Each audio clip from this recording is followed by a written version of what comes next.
En Libye, la désinformation attise les violences contre les migrants, les réfugiés et les travailleurs humanitaires. La responsable onusienne dans le pays s'en alarme. Comment sont orchestrées ces campagnes de désinformation? Décryptage dans À vrai dire, c'est avec Nina Soyez.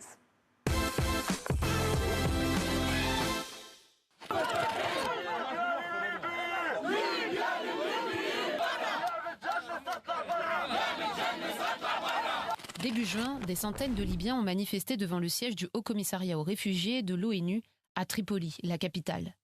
Ils accusent l'organisme de mettre en œuvre des programmes de réinstallation de migrants dans le pays. Une rumeur nourrie par les réseaux sociaux qui alimente une haine contre les migrants. Mais à vrai dire, sur quoi reposent ces allégations ? Ces dernières semaines, des vidéos de violence et de poursuites de personnes migrantes en Libye ont été de plus en plus relayées sur plusieurs plateformes. Une haine adressée surtout envers les personnes noires, qui, elles, témoignent d'un climat de peur et qui se disent terrifiées. Et qui repose aussi et surtout sur de la désinformation, selon plusieurs acteurs. Déjà en 2024, l'ONU évoquait des campagnes de désinformation en ligne, prônant l'expulsion de tous les Africains subsahariens, accusés sans fondement d'être source d'insécurité.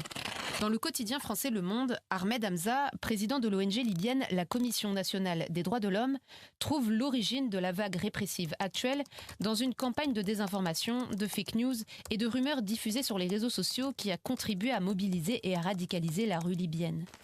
Le Bureau des Nations Unies en Libye a dû démentir le dit projet de réinstallation par une publication sur X. Les Nations Unies en Libye réitèrent qu'aucune de ces agences, y compris le HCR, ne met en œuvre de programme de réinstallation vers la Libye. Les allégations contraires sont catégoriquement fausses. La fake news avait pourtant été reprise jusque dans un communiqué du ministère des Affaires étrangères du gouvernement d'unité nationale. Il avait appelé à ne pas se laisser entraîner par des rumeurs infondées, tout en réaffirmant sa position non à la réinstallation. Selon l'Organisation internationale des migrations, près de 936 000 migrants légaux et illégaux étaient présents en Libye en janvier et février 2026. Plus d'un tiers proviendrait du Soudan, un pays en guerre. Les autorités libyennes avaient promis en décembre assurer qu'ils bénéficieraient d'un accès aux soins et aux écoles.